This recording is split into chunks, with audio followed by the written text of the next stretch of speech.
Well, hello, and a very warm welcome back to the Andrew Eborn Show with me, Andrew Eborn. And a few days ago, I was very honoured to be invited to be the anchor of the Global Reputation Forum. And we had the greatest and the good assembled at Islington Town Hall to talk about all sorts of things, and most particularly about reputation. Well, one of the people there was Cobus the Viking Visser, who's a South African motivational speaker, a life coach, far walking instructor, and author known for overcoming severe haemophilia, climbing mountains and turning personal adversity into a powerful story of resilience. I'm delighted to welcome to the Andrew Eborn Show. Cobus, welcome to the show.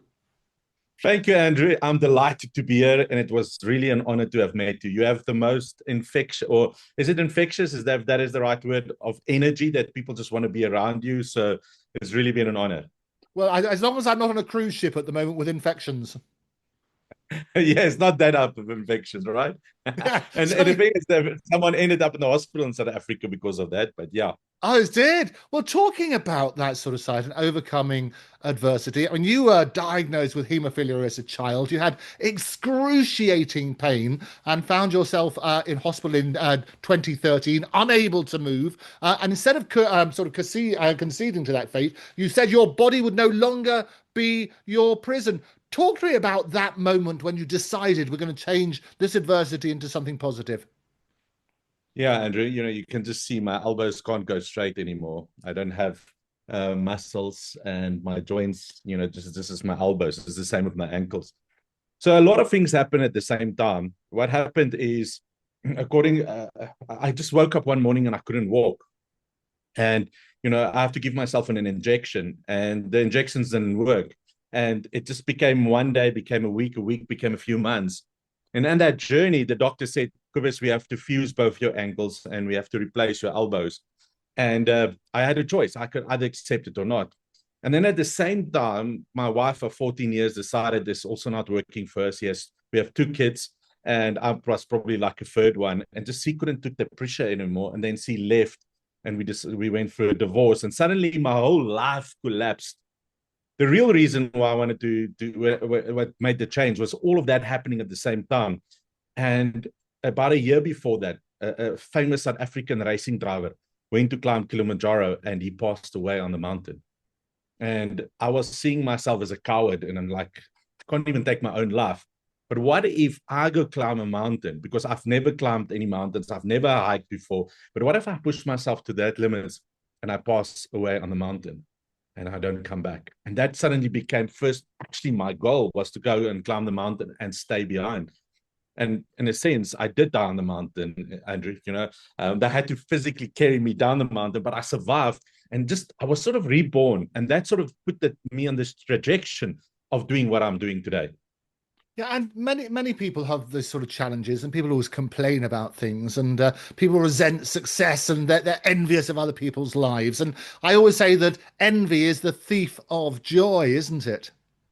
Yes, definitely. And I think also it's not, it's what can you do for yourself? In the moment, there's a story that I read, right? This little boy wants to play with puzzles, and the mom doesn't have a puzzle. And she sees the map of the world, and she tears it into little pieces. And she says it to little Johnny, here's a puzzle, go put it together. A few minutes later, Johnny comes and he's fixed the puzzle. And the mom looks at him and, how did you fix it? And he says, Mom, when I turned the pieces around, I saw the face of a person. And the moment I fixed the person, the world was fixed. And that just taught me it's not to worry about and think about other people, but it's to work on yourself to constantly grow. Now, you call yourself the Viking because it's a bit easier for people to remember. A very distinctive look, and there goes that sheep I used to have for Easter. So looks fantastic stuff. What specific Viking qualities or philosophies do you draw on when you're facing these modern challenges, and how do you help others? Because that's what you do as well, cultivate that same warrior spirit. Yes, Andrew, it comes down to the value system, right? So one of the things that I do is I get people to walk on fire for fun. And you have to have courage. So I read this book about, they call it the nine values of the Vikings. Is one is to be courageous, to be fearless, right? So how do we tap into those values? So it's courage, fearless, and then having a plan, and then executing on that plan. And then the last thing is, what is the legacy we want to leave behind? Because if you think about it, the Vikings' legacy still exists today. Even the English royalty and the whole UK and Britain is built on what has happened in the past because of the Vikings, the impact that it had. But one of the biggest thing for me that stood out of this Viking journey is the power of community. It's where men and women could rule together. And in a world where we are living today, is how can we come together, and instead of that women is better than men and men is better than women, but how can we come together and build a better legacy for the next generations that have to come so that we can leave the world better than how we found it. Yeah, and you often cite in your courses, you quote Gandhi quite extensively. I mean, famous quotes, be the change that you wish to see in the world, and the future depends on what we do in the present. Talk to me about some of those specific messages and why Gandhi is such an influence to you. Well, if you think about it, Gandhi's legacy still stands today. It changed the destiny of India. He had an impact in the destiny of South Africa. And it comes down to we have the power to create any destiny we want. But first, we need to impact how to change our beliefs and our thoughts and the words we use, right? Because that all creates our actions, our habits, and ultimately, what is the values of our communities and that we built onto so that we can create that destiny. And to give you an idea, I was in a wheelchair for 4 years. I could not walk. I could not place anyway. And yet, today, you saw me at the event, Andrew, and did I walk with my crutches or without my crutch? Oh, you were one, and I'm so pleased. We were so tempted to wear the same outfit. Yes, we were so close, man. I think you read my mind, and then you decide different. I thought, But yes, that's it's like going to the Met Gala in the same outfit, having spent an eternity dressing like it's got to be good. yes. But hey, we could have been brothers, right? And Hey, yeah, I'm glad I met you. So that is the one quote. Another thing that identify what I like to identify is the phrase "whatever it takes." Everyone a lot today has a lot of excuses and a lot of things that they blame and not taking ownership and the responsibility. So, Andrew, if I say to you, I will do my best, know that I will lie to you because I will do my best, but I will still have an excuse why I don't have the result. Yeah, but it's the government's fault. It's the economy's fault. We'll be able to either blame someone or have an excuse. But if I use the phrases, whatever it takes, can I have an excuse? No. Can I blame someone else? No. But am I willing to do whatever it takes? And that's part of what I want to install into leadership is how can you do whatever it takes to make an impact in this world that it's not just about money, but it's leaving a difference. oh no, absolutely, and you and I share the same belief. I mean, you create these positive habits, don't you? And your destiny is then created on that sort of basis. And I always say that as a futurist, I speak around the world as a futurist as well, predicting and helping companies determine, about new technology, how to embrace that. But also, people say, well, how can you predict the future? I say the best way of predicting the future is to create it. You are the master or the mistress of Yeah. your own destiny. But can I add something to that, right? Another ingredient to predict the future is to learn from the past. Right. Because if we see what the past happened and that trajectory, that will help us to predict the future. So one thing is, a lot of people say, I shouldn't say it, but my great grandfather, was the very first president of South Africa in 1961 to 16. He was our last governor general as well. And what I can look is if I can learn from what happened in that time in South Africa, just imagine how I can be a difference maker for the future. And that is what I want to install into people. If you want to predict the future, it's like you said, but also learn from the past. No, no, you're absolutely right. And I always say the reason people say history repeats itself is because we don't learn the lessons from the past. And that's what happens. So you're absolutely right. Now, fear is something that you speak about and how you conquer that. I always say it was, Edward Bernays, the father of PR, said the greatest human emotion and the thing that will persuade people more than anything is fear. How do you conquer that fear? Well, I think first you need to realize that fear is false evidence appearing real. Fear is being created in our lives because the only two fears that you are born with is the fear of falling and the fear of loud noises. The rest of the fears has been created. But look, danger is really real. The only thing that we have the power to choose what is in front of us. And is it going to define us? Is it going to take our power? Or are we going to use it as fuel to excel? And one of the activities that I like to use is either firewalking or walking on broken glass. Because if you can do that, you can do anything. And what it teaches us is how we can conquer this little voice. That little voice in your head, there's two voices. You probably have heard the story about the two wolves, the black and the white, right? Both of them in your head. The one that you feed the most will become the strongest. But how do we know which wolf we feed? It's when there are moments when you stand under that fire and it's 500 to 600 degrees Celsius and you have to make a decision, am I going to walk? But it takes one step. And the moment you take that step, you conquer that fear. And then that's how you do it. The secret is to go through fear and not avoid it, not putting it behind you. Yeah, and you are one of the only people, if not the only person, authorized in South Africa to do the far walking.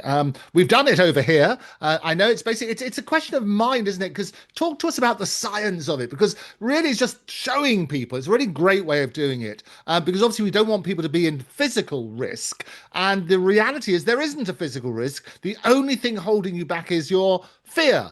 Talk to us about the science of it. Yes, the only thing that keeps you back is your mind, basically, that little voice. But yet, there is science behind it. So there's a few things. There's called the light and frost theory. That means that you have a lot of sweat underneath your feet, or perspiration, right? So your feet there's a layer between you and the fire. For example, have you ever touched a hot stove or a hot kettle by licking your finger and touch it quickly, right? And you don't get burned. It's because of that sweat. Another thing is conductor theory, right? That the fire is not a good conductor theory in the end of the day, because if you think about it, they say there's a layer of ash between you and the body, so it can't transition. And another way is if you think about also a plastic bottle, right? If you put the empty one in the fire, it will melt immediately. If you put it with water, the water first have to raise in a certain temperature. So what it means in your body, because your blood flows, it takes away the heat, so it doesn't have time to build up the heat. However, the one that we like to believe in is the body-mind connection. Because the thing is, if you can say that it is ice cold, it becomes ice cold. Because there's studies that it's been shown that they can hypnotize people and say a piece of ice is a piece of coal. And then when they put it on, the person will create a blister. So we believe the body-mind connection. And that is just some of the science to show people. And at the end of the day, the only thing that you have to conquer is this little voice. Oh, absolutely. And I've had the joy of working with various hypnotists around the world. Paul McKenna, when I was a baby lawyer, worked with Paul, who's gone on to help many, many people. And you're right, it's the most powerful thing is our mind. And as soon as we can realize there is that fear, you recognize that, then you can conquer it. And you work with all sorts of teams and leaders and so on and so forth. What's the biggest mind shift, if you like, that you see with high performing executives? What's the thing they need to make more than anything? So the thing is the positive habits, right? It's the daily habits that defines our future. So first you need to identify what is your current habits, because that creates your future. You that as a futurist knows that if you keep on doing the same thing, that's what your reality is going to be. So first you have to take stock about what is happening in your life. The next thing is that most leaders don't always have anymore. They have it internally, but it has not been written down. What is my vision? What is my Kilimanjaro? What's my mountain I'm going to climb out? Right? And then communicating that vision to others to support you to be able to go and achieve that, right? And then it's creating a team. Think about it. If you think about F1, when the moment that car stops, everyone knows what to do. If one makes a mistake, they lose seconds. But they've trained so much. So how do we do it? Because they all have a vision, a purpose, and a reason why we're doing this. And it's finding that reason and then communicating to the team and then be creating that one team. And here's the other thing as well, is that it's not to look down to people that you are better than them, but it's how do you create an environment that we are a one team, one band, one sound. We work together to achieve that. And, you know, one thing that I realized is that the biggest impact we can make in companies to create high performance teams is to create an opportunity to make an impact in our community. So one way they found in studies that if you get, it's not about writing charity checks. It's about getting your company of people together and say, let's go do charity. And the moment they feel like they are part of a drive, they're making a difference, they will give more at work because now they know there's purpose behind it. So what is that why? Yeah, that makes a lot of sense. You're a prolific writer. You're working on your next book, The Art of Scaling Any Business. You've got a book I think you want to hold up for your plug as well. There we are. Tell us about that one first of all, and then we'll talk about The Art of Scaling Any Business. Yeah, so this is just my memoir. Andrew, I thought of if I had to die on the mountain, right? And I came back and I said, if I had to die, my kids will forget me. So after probably a few months, I will be a distant memory. And so one thing is, what is one thing that we can go and learn from the past? Is stories. So I decided to put my story into a book in my memoir, so that if I had to die, that my kids, if they would think about it, Andrew, if you could go to your study room in a library and there was a book from your grandfather or your great grandfather, and you just need some wisdom, how much will that mean to you? Oh no, absolutely, and it's fantastic. Well, they always say, don't they? They say that people die three times. The first time when you breathe your last breath, the second time when you're Yeah. put into the ground, and the third time, hopefully a long, long time in the future, when nobody utters your name. Yes. And that's where the legacy comes in. As how can we leave a legacy for future generations to do it? And so now I'm working on my next book, and that's now, how do we also make legacy? Is the art of business, right? How can we help businesses to grow and scale to make an impact, especially in a world where AI is now having a big impact in business, right? So how can we still bring in the human advantage in the scaling of business and not just be dependent on AI, but how can we combine all of it to create I like to say a one team, right? Because here's the thing is most businesses say, yeah, but we are a family. But the thing is, when your family leaves you, it's heartbroken. When you have to fire a family, it's heartbroken. But if you think about a high performance team like England, right? Is if you're not good enough anymore, we replace you with someone else. It's not that we don't like you, it's just you're not performing at the level. So how do we create that high performance teams into companies? Because here's the thing is, the future is still companies and entrepreneurs building businesses. Yeah, no, you're absolutely right. And this is the problem a lot of people say about loyalty and loyalty to the workforce, which is absolutely commendable. But sometimes, in order to preserve the bush, you need to prune off those dead branches. I think it was John C. Maxwell that said is that when you in business, that every year you have to cut down your 10% bottom so that you hire new ones, because so that you always bring in a new broom sweep, sometimes cleaner. So sometimes people can come be complacent. So there's one company, they had to let go of a few people, and the CEO was sore because like it's people that he likes, but they were not performing. And I said to him, sometimes you are the blockades for them to reach their full potential, because a few months later they were working in their career where they were having passion, they found a new path. But if he didn't let them go, they would have been stuck and still unhappy. And sometimes we need to know that sometimes we're just a catalyst, just a moment for people to get to the next level. Yeah, no, absolutely. Well, you were recognized as this glorious event where I had the joy of meeting you. Were recognized as the 100 most reputable Africans. Fantastic. I'm sure probably on a global basis we could expand that. There you go. Oh, you got your award. Yes, hold that up.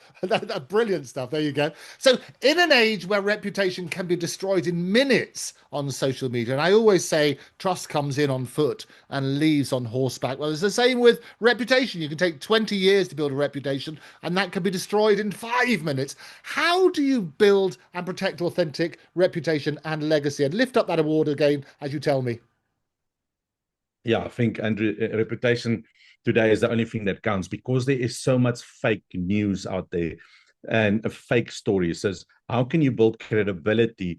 And it's about telling your story and be authentic you, right? But documenting, I learned from Gary Vee is that you have to document your life story, because in the end of the day, your long story, I like to say it's like a tree.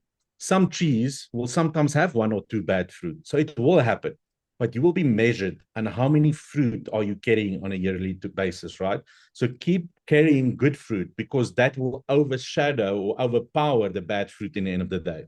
And that's what it's about. So on my journey is to document and create a reputation that walks ahead from myself, so that if I make one mistake, that people realize, but Cobus is authentic, he's real. It's only a story, it's one thing. Let's, instead of taking him down, how can we support him to get over it and learn from it, to grow and become the best person that he can be? Yeah. And as you say, you do conduct a number of exercises when you're doing your training, including the fire walking and the walking on glass. What's the most dramatic transformation you've ever witnessed in someone who's walked across the coals with you? Andrew, I think was one time when there was a guy with no legs, and he said, Cobus, I don't have legs, so I can't do it. And I said, but you have hands. And so we found and we constructed a stretcher and we helped him to walk on the fire with his hands. And to see the face transformation after that, to think that he has no limits. The limitations is only in his mind. And so you see him transform from that and then go on and create new heights and making a difference in South Africa. That was something powerful. Then another thing that was powerful, a lady that came that had cancer and she was sitting in a wheelchair. She couldn't walk, Andrew. She was like thin as bones, right? And we helped her to walk on the fire. A few months later, I get the phone call and says, like, guess what? I can walk again. And she sends me a photo and she's picked up weight and she's on a healing process. And to see that transformation happening. And then another one is a dad that has lost access to his daughter. And the mom has kept the daughter from him. And what we did is he wrote on a piece of paper to forgive himself, but also to forgive his ex-wife. And we put it on the fire because we believe when you put it on the fire, it burns away so that new life can come. Because if you think in the bush, when the fire goes, it actually clears out the debris so that when it rains, that new life can come. And then to hear from him that a few days later that his daughter phones him and says, Dad, I miss you and I want to have a relationship with you. You know, it's small things like that that seems like magic, but that actually changes people's lives. And I can tell you this, that is one thing. But then my biggest transformation was when my son was 2 years old and he stood at the fire and he looked at me and he said, Dad, ice cold. And at 2 years old, he walked on fire for ice cold, and that will be for the rest of my time of my life. And then, can I share something else with you? Yes, of course. My transformation was the reason I do firewalking was my son was drawing this picture. And you can see there's a cross over two babies. The one is he said, Daddy, I don't want a little sister. I want a brother that can play with me because you can't. And when he came to me, that changed my life forever. There was a cross over me. And his words to me, Dad, you are dead to me. That was the moment that my life changed, Andrew. That moment is why I'm standing here today. And I remember him crying. He says, Dad, please forgive me. I don't know what I was doing. And I said, my son, if it was not for that, I won't be standing here today.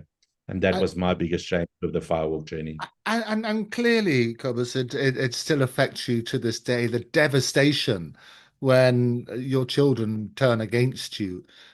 Talk me through that moment and how you felt at that moment. Andrew, that moment that he said it, because in a sense, I tried to justify my mind that he's 4 years old. But it's in that moment that it was like a knife into my heart. It was just, it's like, why am I living? What is my purpose? I was working in a family business in retail in Limpopo. I thought that's going to be my future. And then my son says that I couldn't play with him. I couldn't hold him when he was born. I could not pick him up. And this was the connection. And my sons are my everything because they give me purpose. They give me reason why. And then that happened. But Andrew, in the end of the day, if it was not for that, I would not been on this path for seeking an answer. And it put me on the path to discover Tony Robbins, NLP, Gary V, Grant, all of these famous speakers. It put me on the path to learn from them, to say, but wow, there's a reason all of this happened. So it gave me purpose again. And the moment I got purpose, that story, even though it still hurts, it's not hurting anymore. It's now fuel to say, because of that, I cannot give up and I have to persevere. And I have this phrase that says, live without regrets and not to go and be present and be there every moment. So that was the impact of the journey, Andrew. Yeah, and I think it's so important, and the reason it's so important is that it will resonate with others who have unfinished business. And one thing that I always try to encourage people is talk to people, pick up the phone, try to build those bridges. We live in such a divided age at the moment, where so often perception is the ultimate deception, and Yeah. a misunderstood word and so on and so forth can cause damage for eternity. And I think if you can try and clarify things, get to have an opportunity to make sure that there is that clarification, you can build Yeah. those bridges. I mean, you yourself have turned that extreme of personal pain into a global message of empowerment. So looking back at that, is there stuff that still keeps you awake at 3 a.m. in the morning? Is that, Andrew, that I have this big vision and dream to make an impact globally, and that I feel like I'm running out of time sometimes because you saw me walking and my joints, but my joints is worse than they were 7 years ago according to the X-rays. So it's not improving, and yet I'm walking. So in my mind is I have just this time while I can still walk and move to make a difference. And so that's that burning desire in me sometimes at night, making me stay awake. It's like, how can I be a bigger change faster in this world?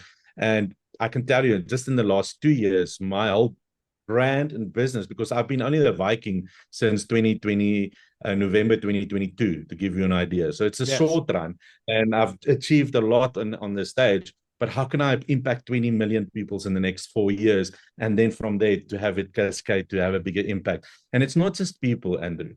It's also in all communities. My big goal one day is to impact and presidents and prime ministers, to really work with them, to really say, because that's the biggest difference we can make.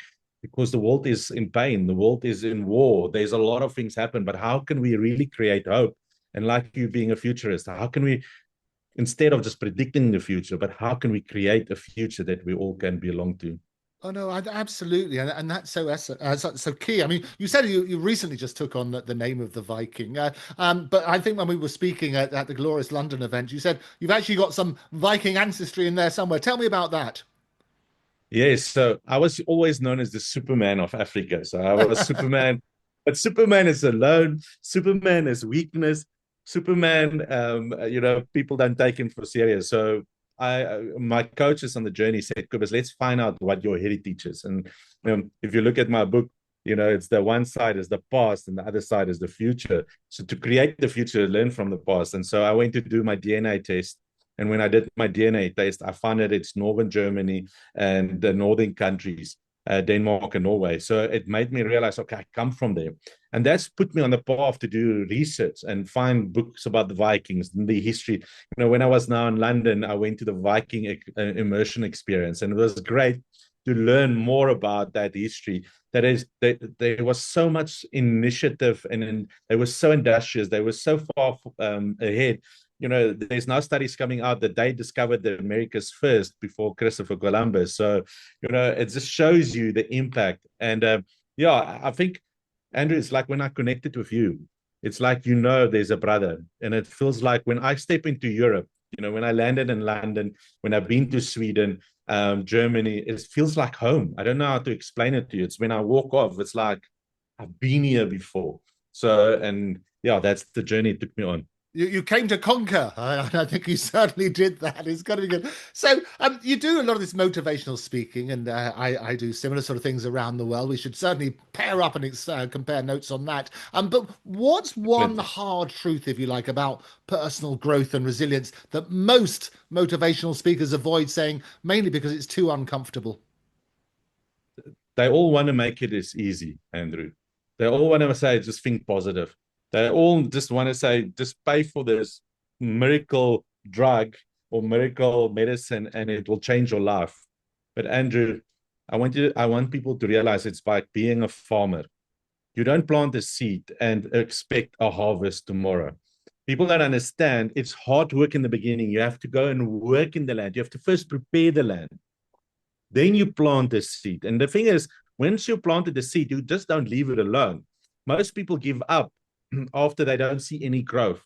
But it's that consistent looking after it, giving it water, talking to it, loving it before you know. And dependent on the seed, some seeds like the Chinese bamboo takes 5 years to show any growth, where other seeds can take a month. But the thing is, the motivational gurus out there don't tell the truth to tell people it's not magic. It's work, and if you put in the work, you will reap the harvest. Yeah, and then many times. So looking ahead, I mean, you speak of legacy often on your courses. What legacy do you want to leave, and what do you still want to conquer that even the Viking hasn't done yet? Andrew, one of my biggest goal is to one day deliver a speech at the United Nations, right, in front of the world, right. So that is, I'm putting it out there because I know it's possible and create. But the impact of what I want to make first is South Africa. South Africa is going through a lot of transition and a lot of history that has happened. We all know about apartheid. We know all about the challenges in the past. Is how can I make an impact, a positive impact? Because my grandfather was president, how will I build on that legacy for the better? So one of the things is one of the guys that works with me, Isaac Mapanga, has an organization where he teaches small kids in Soweto drumming to give them a hope for tomorrow, not to end into gangsterism. Then there's my cousin, Jacques Papenfuss. He has a place called Mugesikkel where he also takes people off the street to give them, not to give them a place to stay, but when he gives them a place to stay, to teach them a skill like making food, building furniture, to give them skills to give back into the community. Is how can we make that impact one person at a time to uplift South Africa and build a better future? So it's a great legacy. So finally, then, if someone is watching now and they feel completely broken and defeated, what single piece of advice would you roar at them? First, get out in the fresh air and go for a walk. Get you out of your environment. They say if you change your physiology, you change in a second, right? So get yourself out, get in the fresh air, breathe it in, take off your shoes, go stand on the ground and realize that you are alive, right? Secondly, is to realize is that we are not meant to do things in this life alone, right? You can't do it alone. Who's going to be your partner? Who's going to be your accountable partner? It doesn't have to be a coach. Find someone that are living the life that you like, that you want to live like Andrew, for example. I want to be on TV. Like, okay, Andrew, man, can you just have 5 minutes for me? And I'll believe if I ask you, you will have 5 minutes in the right time. So go and ask for someone to say, look, it's letting my ego behind and say, I just want to be vulnerable. I'm struggling. I can't do this. Because here's the thing is the ego is what stops people. You can do all of that, but what is people going to think of me? Well, the more you hold on to that call, the more you will get hurt. So isn't it time to just let it go? And by letting it go, you say, there is someone there that will help me. That's why we do what we do. I do what I do, and you do what you do. And all that it takes is to ask. And you ask the right person. And then the last thing is, if you want to keep that change going, keep surrounding yourself with people that are higher than you so that you can keep growing. You know it at the forum that we were. How amazing people that we meet there. We met there. And now is this up to us to build that relationships so that it helps us to do and make a bigger impact in the future.